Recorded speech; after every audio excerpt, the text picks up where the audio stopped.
You're listening to the DolphinsTalk.com podcast network.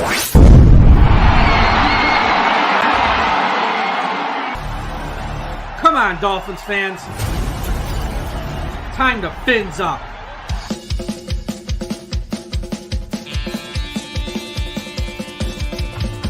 Miami's got the Dolphins, the greatest football team. We take the ball from goal to goal like no one's ever seen. We're in the air, we're on the ground, we're always in control.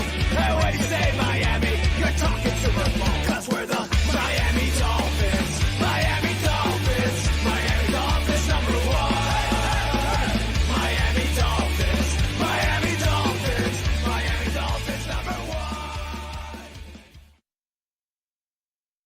Good evening, Miami Dolphins fans. How are you today? And thank you for listening to the post-game wrap-up show here at DolphinsTalk.com. I am your host, Michael Leva, joined as I am each and every week after the game by our good friend Tom Ernest. He from also right here at DolphinsTalk.com. Tom, how you doing today?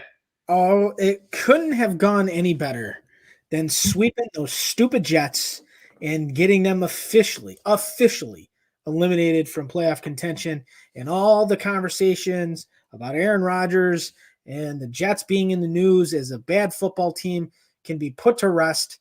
The Dolphins did their job today, shutting out the Jets 30-0. Nothing makes me happier than beating the Jets. It's a lot more fun to do this show tonight than it was Monday night after the Dolphins struggled against the Titans there in the final 4 minutes and handed the game away. Dolphins come away 30-0, dominant performance in every aspect of the game, offense, defense, special team. Dolphins just dominated, and overall a win that was much needed. You know, you don't take a lot of victory laps when you beat a team like the Jets that stinks, but, you know, Tua's history in December, not good. Mike McDaniel last year in December, not good. A lot of injuries, I think 9 starters out total. For them to come through, especially because the two most important spots in any organization are head coach and quarterback. For those guys to come through when a lot of guys around them out, a not ideal situation, and just come away with a win. There's no style points, just to come away with a win. It spoke a lot about each of them, and I'm very glad it did, obviously, because we all like them, but, you know, we have to be honest about things, and big win, and we'll break it all down on today's show. But as always, first, a big shout out to everyone listening at finheaven.com. Everyone go to finheaven.com, the largest Miami Dolphins message board on the internet. Also, a shout out to our friends at the I Am a Miami Dolphins fan Facebook group run by the great Carlos Hernandez. If you're on Facebook, please be sure you are part of the I Am a Miami Dolphins fan Facebook group.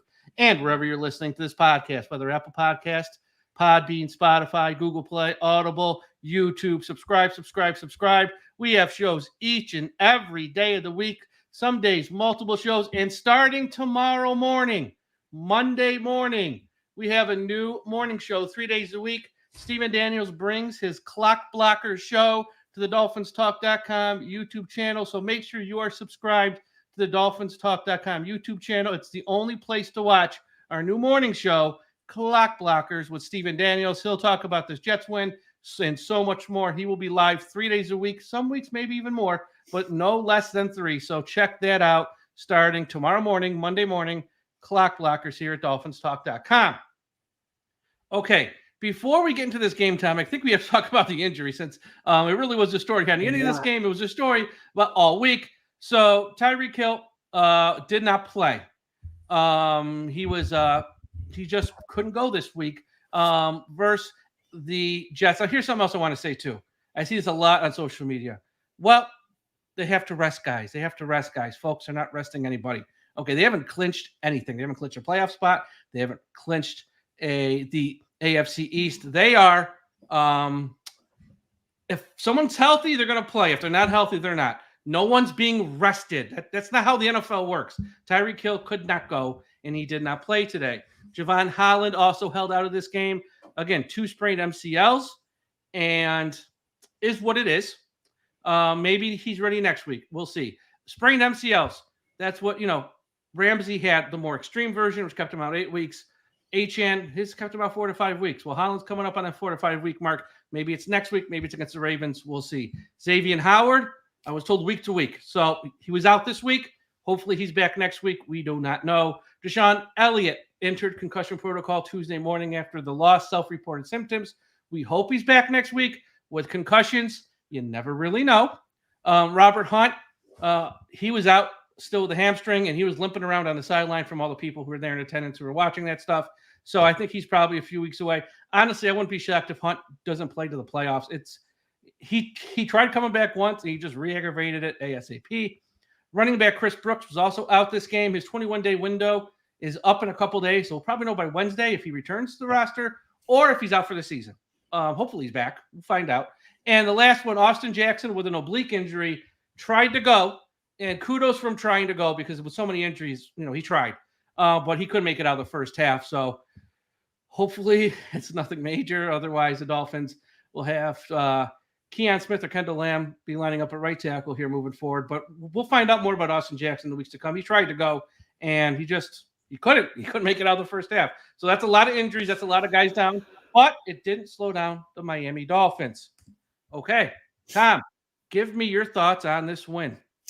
Well, you talked about the injuries, the names on the list, the guys that are missing for the season, Jalen Phillips being, one of the bigger names. This was the game. This was again, it was the Jets. I understand.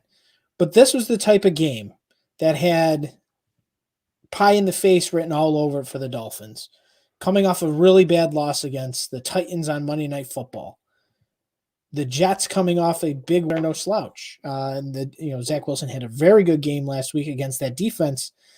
And the Dolphins came out and, outside of the first, series of the game, played very good offensively. They did a great job with field position all game. I can't think of many times the Dolphins were starting inside their 30-yard line on many possessions. So they played in all three phases of the game tremendously. So I would say probably this is the second game of the year that they actually played all three phases to near perfection.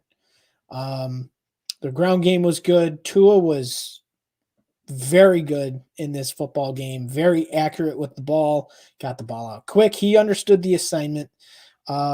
And not having Tyreek Hill, that was what the national media was chirping about all week long. What does this offense look like, Tyreek Hill? We saw what it looked like without him on Monday. They just look disoriented, and Tua doesn't look good. Tua's a Tyreek Hill merchant. He heard it. And we saw it on camera today after he threw that 60-yard bomb to Jaylen Waddle.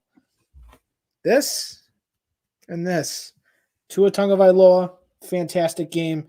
And Vic Fangio, you want to talk about a man that was not happy after Monday and the players on defense that were not happy on Monday? Wait till we go through these stats about the Jets. It is unheard of to see these numbers in today's NFL. So kudos to all three phases. And it was a great win. It was a win the Dolphins needed to get. They got to double-digit wins, and now they control their destiny for the postseason, and it's as easy as this scenario. They beat the Cowboys on Christmas Eve. They're in the postseason, guaranteed. Yeah. Yeah. Now we cross this bridge now over to the easy games are over, and they only stubbed their toe once. But let's talk about this here. Now, this was, as I said, this was a team that Dolphins were supposed to beat, and we needed to see it after what happened on Monday night, which was one of the worst losses probably in this organization's history. It's just how it ended with just those final 4.5 minutes. Big statement game for Tua and McDaniel. They have both, let's just call it what is awful records in December. Last Monday fed into that narrative. Today, things weren't ideal. A lot of guys out. Both stepped up in their own right and in different ways. McDaniel called a different game, stuck to the running game, especially in or around the red zone, inside the 20 near the goal line. And it worked. Now, the running game overall wasn't anything that would make you go crazy and get excited. But when they got down low, that's what worked. Hand it to Mostert and let him get the touchdowns. Navigated this offense and this team to a win when he didn't have a lot of starters out there. Tua, with backups everywhere on the O-line, loses Austin Jackson in the first half. He spread the ball around and made enough plays. Was anything flashy outside of the long touchdown to Waddle? No, but he didn't need to be flashy. He just spread the ball around, moved the chains, led touchdown drives, got him in field goal range against a team that stunk, and that's what he did. They both passed this test. This isn't the final exam, though, but they both passed this test with flying colors, which is what we needed to see. Other side of the ball, Fangio and the defense were outstanding. Down 3 starters in the secondary. No Elliott, Howard, or Holland. It didn't matter. Eli Apple was freaking awesome. Brandon Jones was great. The pass rush overall was outstanding. I know the Jets offense, and specifically their offensive line, stinks. Good. We know that, and I want to see them dominate, and the Dolphins dominated. They passed this test. So the Miami Dolphins now with 10 wins. Like I said, they stubbed their toe once this year with the Titans in a game that they should have won. That was, with 4 minutes left, they had the game won. But now we enter these last 3 games, which in my opinion, they got to win 2 of the 3. If they want to be AFC East champs, they got to come away with 2 of the 3 wins here, obviously. And if they get the 1 seed, great. But I think the focus really is on let's win the AFC East. Let's get a home playoff game. And if the 1 seed happens, great. And if it doesn't, it's not the end of the world because we got to get a lot of these guys. The 1 seed is just a cherry on top of the sundae. The most important thing right now is win the AFC East, get a home playoff game, and get as many guys back healthy for round 1 of the playoffs. If the 1 seed happens, of course we're all happy. But it shouldn't be what Dolphins fans are focused on. It should be let's get the AFC East because the Bills aren't losing their next 2 games. Not against whatever the Chargers are going to put out their quarterback, and not against the Patriots or whatever they're going to put out their quarterback. They ain't losing those 2. So there's 2 ways for Miami to do this. They can win the next 2 games. Their week 18 game is really just for seeding and all that stuff. Or if they slip up versus the Cowboys or the Ravens in week 18, it's for all the marbles for the AFC East. Get a home playoff game. Get as many guys healthy as you can for week 1 of the playoffs. And if the 1 seed happens, great. And if it doesn't, it's okay. So that's where I am with this win. Yeah, you said it right, Mike. Get, 1 game at a time. Beat the Cowboys next week. Then that big game against the Ravens, I've got a bad feeling that's getting shifted from 1 o'clock to a late slot because especially if the Ravens win tonight, that game in 2 weeks in Baltimore, it might be for the 1 seed in the AFC. So there is a lot riding on that, and I have a feeling that's going to be swapped to primetime. And if it is, fine. That is the least of my worries. What time they play the game at? Yeah, but get the next 2. Get the next 2, and then that Week 18 game against Buffalo, you can knock. That'll be on New Year's Eve, right? Yeah, that's on New Year's Eve if it gets moved to prime time. Yep. So we'd be going right into 2024, either on the high of all highs or the low of all lows. As I said last year too, these next 2 games, which I'll talk about at the end of the show, just from our housekeeping perspective on when we're going to do the post-game wrap-up show. Last year when Miami played the Packers on Christmas, this year we got the Cowboys on Christmas Eve. Then the following week, we're going to have the Ravens at some point on New Year's Eve. Look, we're all Dolphins fans. Do not let the outcome of these games ruin beautiful holidays for you and your family. Do not let the outcome, if it doesn't go our way, put you in a miserable mood where you're going to kick the dog and yell at the kids on Christmas Eve. It's not worth it. I hate when they play on holidays like this. I just want every game at 1 o'clock on a Sunday, but I understand every so many years it's going to fall on a Christmas Eve or a Christmas Day. Do not let the outcome of these games ruin it for you and your family. I know it's tough, but it's just, you can't, because these holidays mean more than the outcome of any silly game. Yeah, I agree.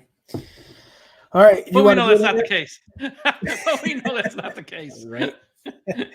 All right. Let's get into this game. Again, not a ton to talk about for the opposition. A little bit to talk about here with the Dolphins. They get the ball first. The Jets won the toss, deferred.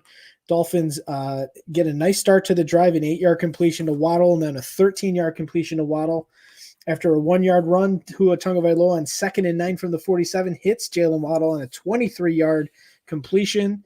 Waddle was injured on the play. However, Austin Jackson was called for offensive holding, making it 2nd and 19.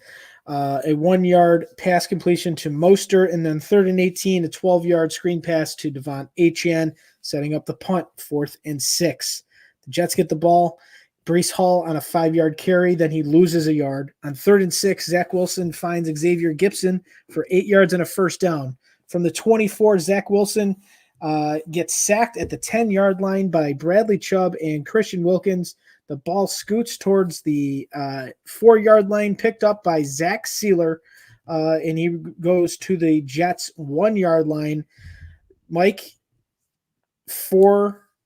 almost 4 consecutive weeks on this particular play, of a defensive touchdown, which the big play here was the fact that Christian Wilkins applied the pressure. Bradley Chubb absolutely obliterated. And for all you watching and listening, I am still waiting for someone to tag me in the GIF of Bradley Chubb absolutely obliterating Zach Wilson. That reminded me of Christmas many years ago on that Saturday night game. I think it was a week before Christmas when the Dolphins played the Jets in the Meadowlands. And the sandwich. Sue and Cameron Wake sandwiched Bryce Petty. That still lives in Dolphins infamy. Anyway, Mike, a three-play drive for the Dolphins, a 2-yard touchdown run for Raheem Mostert. We got to figure out a nickname for him because all this guy does is score touchdowns. That one was number 17 on the season. 19, wasn't it 19? Was it 19? Well, yeah, if you count Paul together. Yes. Rushing and receiving. Yes. It was rushing 19. Touchdown number 17 on the season, which officially broke the tie with Ricky Williams. Thoughts on the defensive play and obviously Raheem Mostert continuing his fantastic season. Yeah, in a game when you're down a lot of players, and especially on offense, you need the defense to do their job and give you short fields, which they did a lot in the first half. And anytime they could cause a turnover, give it the ball to one, then start a drive, 9 times out of 10, you're going to score a touchdown, and which they did Miami. So the defense, the front seven for Miami, the loss of Jalen Phillips, it's important. We haven't really seen the effect of it yet because of Washington, even the Titans, now the Jets. Who cares? I mean, these teams aren't great. We're going to maybe see the effect of it obviously in the next 3 games and in the playoffs. But the front seven has picked it up. No matter with no Jalen Phillips, other guys have stepped up. Jason Pierre-Paul was inactive today, which I found very interesting, actually, because that seemed like to be a healthy scratch. So just overall, though, the front seven's been dominant. Sealer, Wilkins, Chubb was great today after his bonehead play on Monday. You can't say enough about what that side of the ball has done. Outside of a brain fart, the final 4 minutes against Tennessee, this has been one of the best defenses from week 4 or 5 on, probably rank number 1 or 2. The turnaround's been insane. And then for Mostert, any Dolphins fan who says, I didn't want any other running back this offseason is a liar. They're a filthy liar. And that's not just us, that's you listening. It's any other Miami Dolphins reporter. It's any other podcast host, YouTuber, blogger. They're a liar. We all were hoping we get some people want Jonathan Taylor. Some people wanted Delvin Cook. I don't know who you wanted, but y'all wanted somebody else. Myself included, we all did. Okay. Nobody expected a season like this from Raheem Mostert. It's great. And it's one of the better Dolphins running back seasons of all time. Probably only second to a season maybe Zonka had or something. He's been fantastic. And let's hope he can keep it up. Because, it's been a lot. He's gotten a lot of work this year. We need him for the home stretch because I don't know if I trust anyone else behind him right now. But Raheem Mostert's been fantastic, and he can't say enough. On a team where Tua gets a lot of attention, where Hill gets a ton of attention, Mostert said, quietly, the most consistent week-to-week year probably of any offensive player. Not outside of Hill because he missed a game now. He's just been outstanding. You just can't say enough nice things about him. Absolutely. On a side note, I kind of wish Sealer scored that touchdown because I did see that his wife was being hosted for a baby shower. So that would have been great because she was watching the game, of course, while the shower was going on. So Dolphins go up 7-0. The Jets have a 7-play, 16-yard drive from 4th and 4 from the 42. They decided to run a fake punt, which went absolutely nowhere. The Dolphins were not fooled whatsoever on the play. Ballsy call. I don't blame them. What do they got to lose? They're awful. They're awful this year. They got nothing. Their offensive line stinks. They got a quarterback who stinks. They got one wide receiver who's any good. They got one running back who's really any good. They literally have nothing. If you're going to beat Miami, even if it's Miami at half speed, you got to try maybe a trick play here or there. You got to do a fake punt here or there. I give them credit for trying. They had nothing to lose. Why not?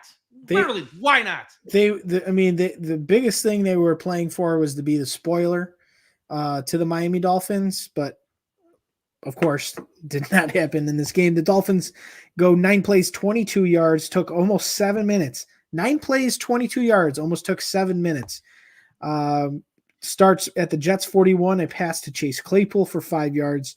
Devon Achane goes for 2. On 3rd and 3, Tua finds Achane for a 5-yard first down reception.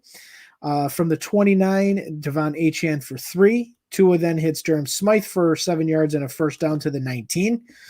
Achane goes for 5, and then Achane again goes for 5. However, Robbie Chosen was called for an offensive offside. So he lined up in the neutral zone.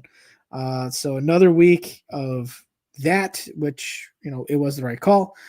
After the injury timeout, Tua goes to Mostert on a reception for no gain. And on 3rd and 10, a false start, which ended the first quarter. 3rd and 15, Tua finds Waddle for 10. After a delay game, Dolphins try to draw the Jets offside, pushed it back to the 19. It was a chip shot field goal. Jason Sanders money on a 37-yard field goal kick. The Jets go 3 and out on their next drive. The Dolphins go 3 and out. The Jets go 3 and out once again. The Jets punted the ball out of bounds to the Dolphins 40, and on the very first play, Tua Tagovailoa goes deep left to Jaylen Waddle for a 60-yard touchdown. An absolute dot from Tua Tagovailoa, and Jaylen Waddle showing he should not have been forgotten as the number 2 receiver for Miami. He had a fantastic game, and he blew by DJ Reed on that, and no, DJ Reed did not slip. Yeah. What was funny about this whole situation is not on this drive, obviously, because it was a one-play drive. I think it was a drive before, maybe another drive where they sacked Tua, or they got a hit on. Yeah, Quentin Williams did the sack. They did the mocking of the Waddle, which, look, if you're going to do those types of celebrations, you can't get mad when another team throws it in your face. You just can't. So they mocked it, and of course, literally next possession, first play, Waddle goes deep, puts up the Waddle. And, of course, the clip that's now gone viral, I put up on my Twitter if you want to watch, at Dolphins Talk, the Jets post-game show on SNY. People are coming down on Bart. Bart didn't say anything wrong. All Bart said was, the Jets are sitting there mocking the Waddle. And then literally, 2 minutes later, they're hitting a 60-yard touchdown pass for Waddle scores. And you got the owner of the Dolphins, Stephen Ross, mocking the entire Jets organization by doing the Waddle. I think people just see Bart Scott and they don't even listen. And they just, oh my God, I can't. Bart Scott. He was praising Stephen Ross for mocking the Jets. He wasn't saying anything bad about Stephen Ross. I want to relax. People actually listen to what the words me say and understand what the words mean. The Jets have a 5-play, I guess you can call it a drive, 5 plays, and we're forced to punt. Nothing crazy there outside of illegal contact on 3rd and 5. Zach Wilson on the 3rd and 11 from the 34. He was injured during the play, and he was actually ruled out of the game on that particular possession. And the Dolphins take an 11-play, 80-yard drive, 4 minutes, 24 seconds. Raheem Mostert starts it with a 3-yard run. Cedric Wilson with a reception for 3, bringing up 3rd and 4. Tua hits Jaylen Waddle for 8 yards, and then an unnecessary roughness penalty for 15 yards. The whistle was blown on this particular play, I believe, and Adams came in and kind of threw a shoulder into Jaylen Waddle's the side of his head, which I understand why they threw the flag. I personally don't believe it was a flag, but the Dolphins benefit from it, getting it to the 49-yard line. Mostert for 4 on after an incompletion, and 3rd and 6, Tua finds Braxton Berrios for 12 yards and a first down. On 1st and 10 from the 35, incomplete. Then Devon Achane for 3, hit the 2-minute warning. On the other side of the 2-minute warning, Tua Tagovailoa finds Jaylen Waddle for a 19-yard completion to the 13. Then Raheem Mostert goes for 12 yards, almost scored another touchdown there. But he did on 1st and goal after the Jets timeout with 1:03 to go. Raheem Mostert, second touchdown of the game, and the Dolphins are on cruise control. It is 24-0. What are your thoughts on the long drive, Mike? I thought it was very well balanced between run and pass. Yeah. The Dolphins today knew the assignment. They came out, they knew who wasn't there, and they knew they had to bring, be on point, no dumb mistakes, and everyone did what they had to do to get a win. That's a good sign. That's a positive reflection of your head coach, positive reflection of your quarterback. It's a positive reflection of the entire team that, Monday night was what it was. Put it behind us.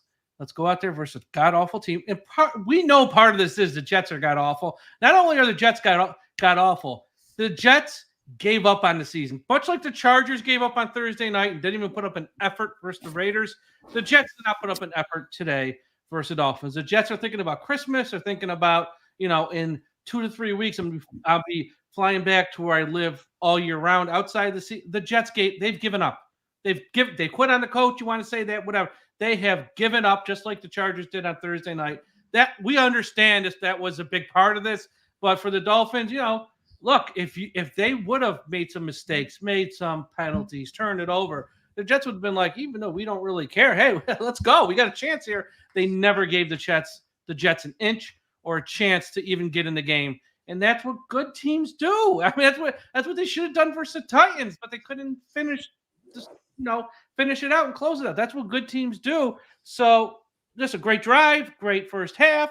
The only negative of the first half is that Austin Jackson got hurt again. That's literally the only negative of the first half.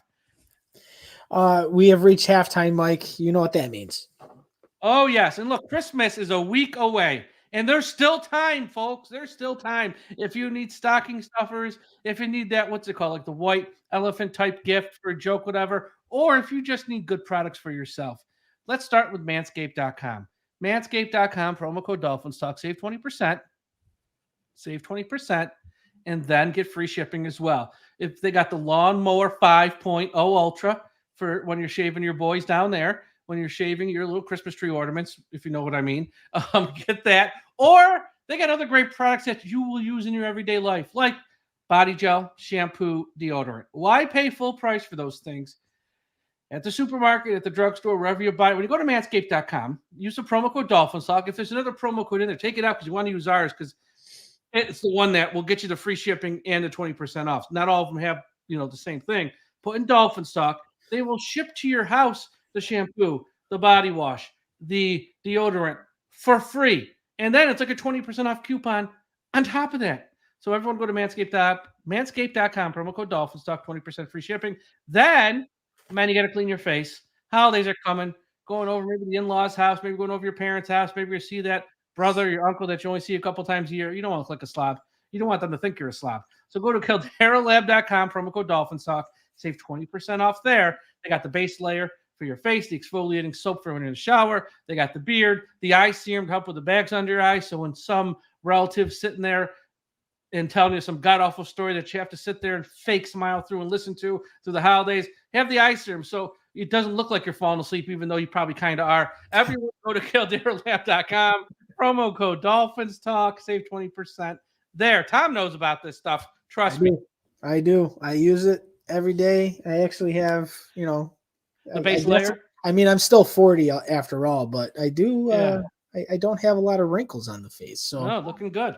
Looking good, except the gray hairs. Can we get a sponsor that can nix the gray hairs? Just for Men on board. We'll really hit we'll have to hit all the men hygiene products. Yes, we may as well. I'll make a cold call to Just for Men. We'll get may them. As well. Look, we're already talking about the balls. We're talking about the face. We got to get you talking about the hair. We'll just do a clean sweep. May as well. They honestly should reach out to us because what other podcast? I mean, we do have a lot of female listeners, I know, but predominantly men. Right in their wheelhouse. They should have Just for Men. So if you know someone who works for Just for Men, tell them DolphinsTalk.com. Reach out to Mike. Second half starts. Trevor Siemian in at quarterback. The Jets go 3-and-out. Dolphins go 9 plays, 41 yards, 5:21 off the clock. A 3-yard loss to open it. Then Tua was sacked for a 5-yard loss. And on 3rd and 18 from the 42, Tua hits Devon Achane for 13 yards. On 4th and 5, Tua hits Jaylen Waddle for a 25-yard completion to the Jets 20. Defensive holding on 1st and 10 gets the ball to the 11-yard line. And then the Jets go encroachment. Back-to-back penalties on Holmes, who they said on the broadcast they just called up from the practice squad. He will be probably cut tomorrow. 1st and 5 from the 6, Mostert for 4 yards. Mostert then gets tackled for a 7-yard loss. I'm not a big fan, honestly, of that little option that they're tending to run here over the last couple of weeks, where you fake the handoff one way and then you flip it the other way. Here's the deal with that. If they would have ran that at the end of the game against the Titans instead of running it straight up the middle, maybe they kill a few more seconds. Maybe they get a few more yards. Maybe they get a first down and seal the win. So I'll take that over handing it to Mostert. Just run up the butt of your center and guards, which ain't going to do nothing. So I don't mind that.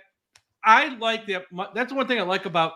There's a lot of things I like about our head coach and him as a play caller is that he just, outside of the Titans game at the end, he doesn't just turn and hand off. There's creative ways to run the ball. So I don't totally hate it. Is that the best one they have? No.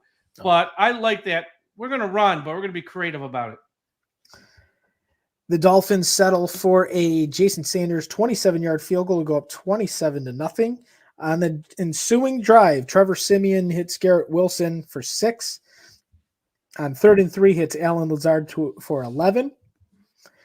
From the 43-yard line, a false start pushes it back to the 38, but a Garrett Wilson completion from Siemian for 18 yards gets it to the Dolphins 44. First play right there. And that was at, what's the time here? 6:31 to go in the third quarter was the first play run in Miami Dolphins territory by the Jets. That did not please the Dolphins defense. On 3rd and 4, Trevor Siemian, short left, incomplete to Garrett Wilson, but Christian Wilkins was called for defensive offside. A first down from the Dolphins' 33-yard line. Trevor Siemian goes downfield to Randall Cobb. It wasn't really intended to Randall Cobb. It was intended for Brandon Jones, the Dolphins safety. He returns it 40 yards to the Dolphins 41. The Dolphins keep the Jets off the scoreboard. And Brandon Jones with a big play and stepping up in a moment where the Dolphins need him the most. Yeah, Jones came, when two starting safeties are out, someone's got to step up and make a play. And Jones was very good today. Big play here. Again, this was a game where everyone on the Dolphins defense got to pad their stats a little bit. So I'm glad he got in on the action on that as well. The Dolphins get the ball again at the 40-yard line. They go 12 plays, 42 yards. They chewed up 7 minutes, 43 seconds. This was the final drive of the game for Tua Tagovailoa and a bulk of the starters. A lot of running here. Raheem Mostert for 4 yards on first down. Then for 2 yards on second down. Tua then hits Durham Smythe for 9 and a first down. Devon Achane for a loss of 2. Tua finds Cedric Wilson for a 1-yard loss. On 3rd and 13, Tua hits Durham Smythe for 11. It's 4th and 2. They ran it with Devon Achane for 4. Raheem Mostert goes for 18. Raheem Mostert goes for 13. However, an offensive holding on Julian Hill pushed it back to the Jets' 24-yard line. After a completion to Waddle for a loss of 1, and Achane gets a run for 10 on 2nd and 21. Tua was sacked on 3rd and 11, and Jason Sanders, again, a 35-yard field goal, puts the game to 30-0. But the defense was not done, my friends. Again, the Jets get down to the Dolphins' 34-yard line. After a offensive holding, it was 2nd and 13 from the 44. Incomplete pass to Randall Cobb on 3rd and 13. That guy, Bradley Chubb, comes in, hits Trevor Siemian, strip sack, and recovered by Bradley Chubb. And the Dolphins once again stymied any chance for the Jets to get some points. The Dolphins did punt on their ensuing drive as Dolphins lost actually 8 yards on that possession. Punted it away starting at the Jets 13, 10 plays, 24 yards. It was ended on 4th and 10. Trevor Siemian threw deep left at once again. Brandon Jones comes down with the interception, and the Miami Dolphins pitch a shutout against the New York Jets, 30-0. And just before we get into this, I have to, Mike, go through the Jets' drives for this game before we talk about the stats. Here are their drives. 4 plays minus 8 yards. 7 plays 16 yards. 3 plays minus 11. 3 plays minus 3. 5 plays 9 yards. 5 plays 1 yard. 3 plays minus 9 yards. 7 plays 42 yards. That ended an interception. 7 plays 22 yards. Fumble. 10 plays 24 yards. Interception. 1 play 0 yards. It was the end of the game. Mind-boggling stuff. Well, here's the best stat, which I've never seen before. Stuff. The Jets had 4 yards at halftime, and they had 0.1 yards per play. Not 1 yard per play. 0.1 per yards per play was their average in the first half. 0.1. What did they finish for the game? Yards per play. 1.9. So they actually upped it by 200% in the second half. 0.1 yards per play. And I don't care how bad your quarterback situation is. That is brutal. How dare that defense give up 1.9 per play? Yeah, I know. The Dolphins had 16 first downs. Jets had 11. The Jets were 5 for 13 on third down, 0 for 2 on fourth. Dolphins were 6 for 15 on third down, 2 for 2 on fourth. The Jets ran 55 plays, 103 total yards on 11 drives, 1.9 yards per play. The Dolphins ran 57 plays for 290 yards, 10 total drives, 5.1 yards per play. Passing, the Jets' numbers are hysterical. Trevor Siemian, 14 to 26, 110 yards, 4.2 yards per attempt, intercepted twice, sacked twice. Quarterback rating of 32.5. Zach Wilson, 4 for 11, 26 yards, 2.4 yards per attempt. He was sacked 4 times. His QBR was 4.1, and his quarterback rating was 44.9. Tua Tagovailoa, 21 of 24 for 224 yards, 9.3 yards per attempt, 1 touchdown, sacked 3 times, 56.2 QBR, 119.4 rating. This is the first game this season Tua was sacked 3 times, and the Dolphins did not lose. They were 0 for 4 in the previous games. Mike White was 2 for 2 for 4 yards and actually had a better quarterback rating than both Jets quarterbacks combined. Back to the stats. Rushing. 1 sec, it's reloading. Rushing totals. The Jets had 12 carries for 23 yards, 1.9 yards per carry. Dolphins, 28 rushing attempts. And this is what you said earlier, Mike. He stuck to the run. It was not working fantastic, but 28 rushing attempts, 77 yards, only 2.8 yards per attempt. The Dolphins made 5 trips to the red zone, only scored 2 touchdowns. The Jets, 0 red zone chips. Penalties, Jets 7 for 55, Dolphins 9 for 65. The Jets turned it over 4 times. The Dolphins did not turn it over. Time of possession, Miami 36 minutes and 21 seconds, and the Jets 23 minutes, 39 seconds. It is now time for game balls. Jaylen Waddle. 8 catches, 142 yards, 1 touchdown. Tyreek Hill's out. Jaylen Waddle stepped up, and the offense didn't miss a beat. Wide receiver group, he was the leader. So kudos to Jaylen Waddle. He gets my game ball this week. It's the redemption game ball for me. Bradley Chubb, 7 total tackles, 3 sacks, 2 tackles for loss, 3 quarterback hits, obviously with the sacks. And he had the strip sack fumble. Massive game from Chubb. A tremendous performance, obviously, overall, defensively across the board. Zach Sealer had a sack. Emmanuel Ogbah had a half sack. Van Ginkel had a half sack. Christian Wilkins had a half sack. A lot of half sacks, which means you had multiple players around the quarterback at the same time. So the pass rush was relentless. But for me, Bradley Chubb had an absolute statement game after his debacle on Monday. Yep. And couple here closing thoughts before we get on to some other things. I want to give kudos to the people at YouTube TV and CBS. CBS here couldn't get away from this game fast enough. Now, look, if you lived in Miami or if you lived in parts of New Jersey or New York, you were not affected because you're in the home markets. But people like Tom and myself who don't live in those home markets, midway through the third quarter, or actually very early in the third quarter, the CBS goes, this game stinks on toast. We're not giving this to America no more. There's nothing more to watch. And they went at what they go to. I think it was Green Bay, Tampa. Green Bay, which is fine.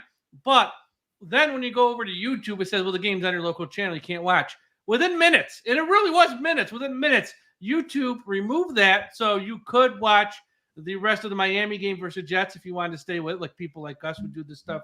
We could. It didn't take them long. So kudos to CBS.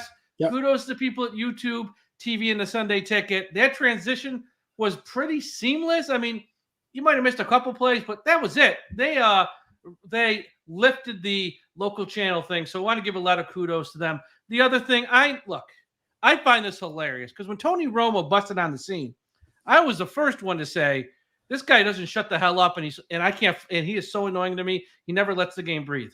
And everyone, not you, there's some others on this channel, you're nuts, he's great, I love him, he's giving me spoilers before the play, he's always right, blah, blah, blah. Fast forward a few years, Dolphins fans have gone over the top. Tony Romo ain't that bad. I'm not saying he's my favorite, but he ain't that bad either, and he was fine today. If you're complaining about Tony Romo, you're just complaining for the sake of complaining at this point. He did not do a bad job today. He's been far worse many other times. This game with Dolphins Jets, he was fine. I actually found him quite enjoyable today compared to most weeks where I don't.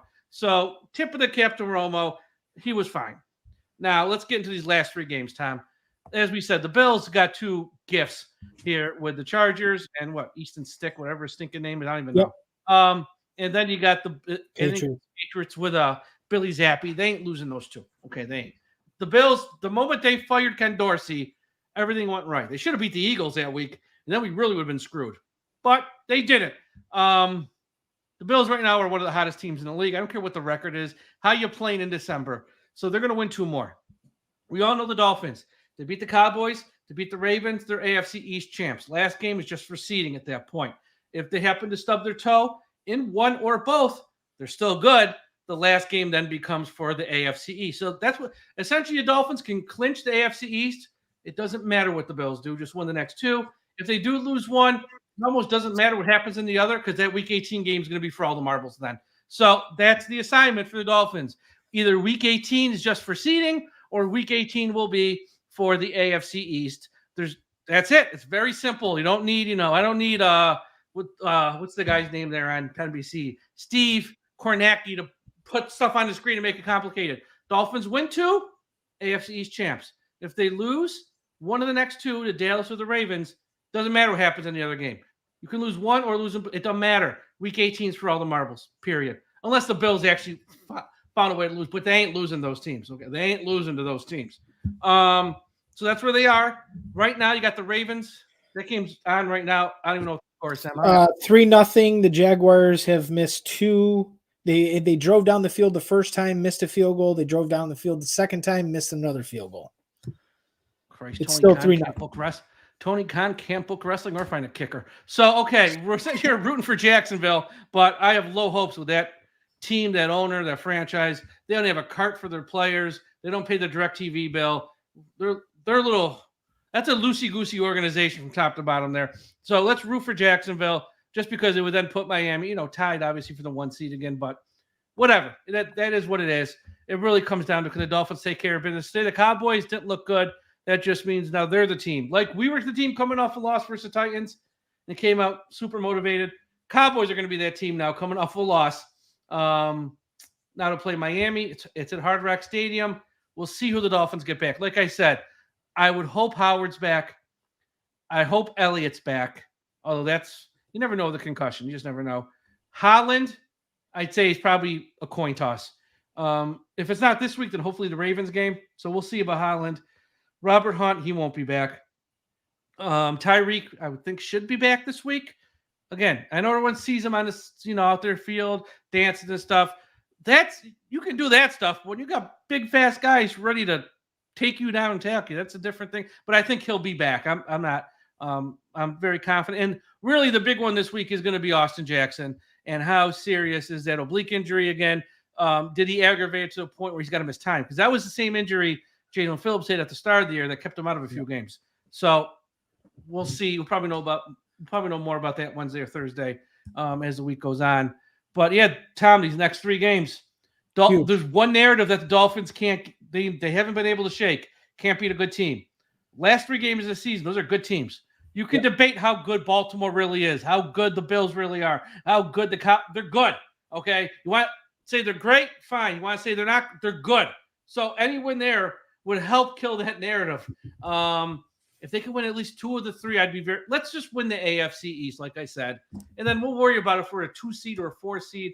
Because those wild card teams, Colts, Browns, Houston, Pittsburgh, I don't know. I mean, they're not – the only team you don't want to see in round 1 of the playoffs is the Bills.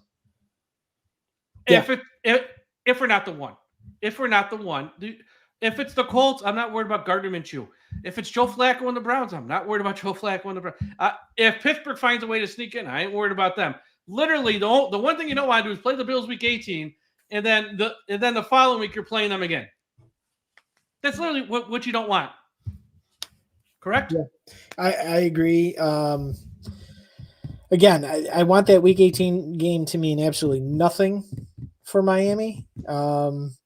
But that's up to how other games go. I mean, they're only up a game on the Chiefs. They lost that head-to-head. The Chiefs' schedule is very cupcake. So there cannot be any slip-ups from the Miami Dolphins. They have to win, beat Dallas, and then let's go to Baltimore one more time, put it all on the line, and beat that team. And hope and pray that the Bills have a slip up. They probably won't, but they've had slip ups all season. This is a moment where they could have one. It won't be against the Chargers, in my opinion. The Chargers have already flat out quit. They mailed it in. Although when a team does make a coaching change, sometimes they do play hard for the new guy for like a week. I'll say that, but I don't trust their quarterback, so that's the problem. Yeah. I don't know. It's going to be very interesting, Mike, to see where they control their own destiny. Just win the next 2.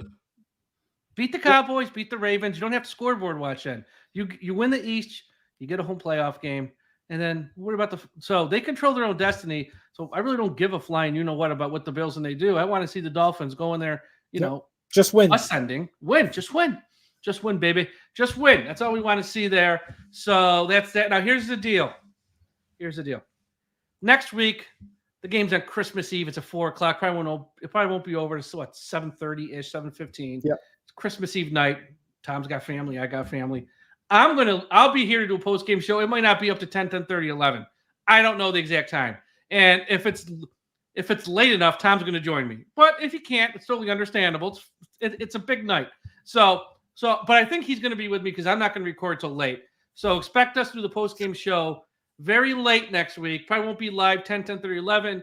And then if you want to play it while the kids are open and Christmas gifts the next morning, if your wife doesn't kill you, go for it. If not, play it after then when you're driving over to grandma's house or something. I don't know. But we will have a post-game show out that next week. It'll probably be late on Christmas Eve night. And so there's that. The next week's New Year's Eve, which is kind of almost worse. Because as of right now, that game's at 1. And look, I got plans. I can't be live at 4:30, and I'll be out somewhere. So it's probably going to be the same thing, where a show's going to be 10, 10:30 at night. Tom might join me there. Oh, no, that one's going to be after midnight. The New Year's Eve one will be after midnight. So we'll see. That might just be me by myself. Who knows? But the next 2 weeks, just because the holidays, the post-game show, going to be a little bit later than normal. So just giving everyone a heads up. You're probably not going to be joining us live much for that one. That's probably one you're going to listen to the next day. And I got to ask Tom, I could ask you next week, but that's going to be Christmas Eve night. It's going to be late, so we're going to want to fly through. I know your kids aren't listening to this show. And if they are, God bless them. What's the big gift this year for? Let's start with your little girl, because the kid's 9 months old. He don't know what's going on. Yeah. He don't know what's going on. What's the big gift this year for your little one, the girl? The apple of your eye. The apple of my eye. We got her a bunch of Barbie toys and princess dresses. Buddy, she already got them. Right? I was over. I saw them at the house. We were in Disney. We were in Disney a couple. I saw some of the pictures. I saw the pictures. She did the bippity boppity boutique thing and got a brand new dress, got all dolled up, and we were walking through an 85-degree day with her wearing a dress, a heavy princess dress, and her going on rides was quite the extravaganza. So we got her like a little food truck thing too. Nice. So there's a lot of cool things for her. For my son, it's just stuff he can gnaw and put in his mouth. Trucks and all these cool things. Nothing he can choke on, thank God. Yeah. But yeah, it should be fun. It's his first Christmas. It's gonna be fun to watch him tear everything apart. He's gonna be more worried about the wrapping paper that's gonna be torn off, and he's gonna play with that more than his own toys. Yeah. So. Yeah, because I was at Tom's house. Was that this February? Yeah, I mean, it seems like ages ago. Yeah. It was this past February? Yeah, it was this past February. I get in the house for 2 seconds. His daughter is 4 or 5? I don't even know how old is she now. Yeah, she's 6, so she was 6. So at the time she's probably 5. But pulls my hand, walks me up to her room, goes, "See all my dresses? It's all every princess dress in the world. Cutest thing." But she has every princess dress known to man. God bless. She loves them, man. God bless her. Now, because I know your wife's not listening. I know she really. There's a better chance of your daughter listening than your wife. I know that. What'd you get her? Because I know she hates football. That's why. At least with your daughter, she'd be like, "Oh, Daddy." Yeah, well, for her, we talked about it, and I think what we're doing is we're going to do a lot of joint gifts this year. There you go. Okay, that's nice hack. That makes sense. I so like that. We get the best of. Pretty much for the house or like a trip or something like that. Yeah. So I think that's the direction we're going to go. I mean, I am going to get her a few things. I know I saw her pop in to one of the lives the other day. Said she was watching. So you gotta be careful then. Okay. Gotta be a little careful, but I do have a couple things that I'm looking at to get her for Christmas. Now here's a good question we got in the chat here. Mike, is it snowing up by you yet? So earlier this week, we got a little snow. Earlier this week, and by little, like maybe an inch. But per the news and per the weatherman, which we know the weathermen are always wrong, it's supposed to be a green Christmas up here. So by Tom and me, it's supposed to be green. So no real heavy snow yet. A couple times you've got, like I said, like a tracing, but not even an inch. But so it's been pretty quiet, which thank God, because I'm just not a snow person in any way, shape, or form. I hate it, but yeah. So Dolphins big win here, 30-0, sweep the Patriots, sweep the Jets, and now let's hope they can clinch the AFC East here next 2 weeks. Just handle your own business. Don't have to scoreboard watch. Handle your own business. Christmas Eve, that Christmas Eve game at 4:30, whatever, 4:25 versus the Cowboys, going to the whole country on Fox. So I don't care where you live. It's going to the entire 100%. That's the main game of the day.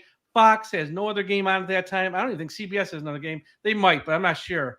So I don't care where you live. You're going to get the game on your local Fox. That will be outside of like the Super Bowl AFC Championship. And that's going to be one of the most watched because it's Christmas Eve. Everyone's home with families. Everyone's got the TV on.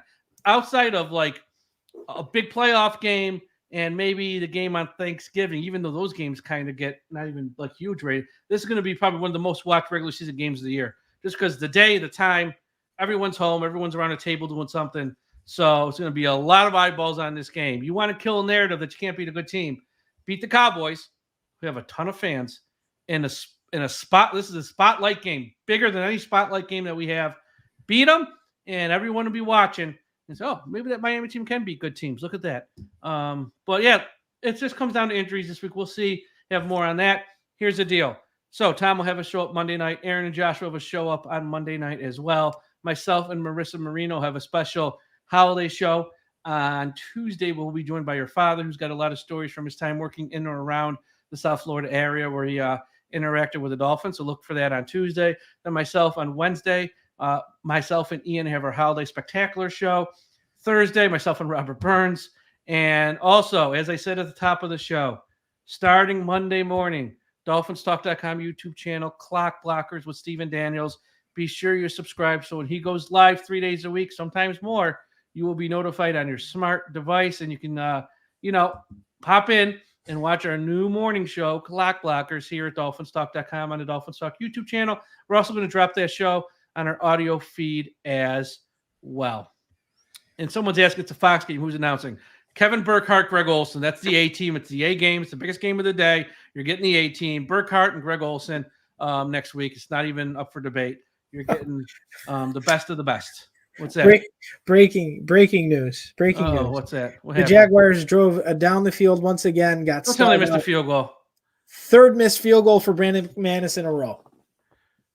I don't know if there's maybe it's the weather there at this point. I thought the rain was cleared out, but McManus normally doesn't miss. They've missed 3 consecutive field goal attempts. Tony Khan's always complaining about how he's under attack. And there's like the negative bots online or attacking him and his wrestling company. Maybe stop worrying about Twitter trolls and find a kicker who can make a kick. I will say this, Tom. If everything goes bad for the Dolphins the next 3 weeks, everything goes bad, and we don't win the AFC East for some reason, and we're a wild card team, I don't want to travel to play the Bills in round 1. I don't want to travel to play the Ravens in round 1. I don't want to travel to play the Chiefs in round 1.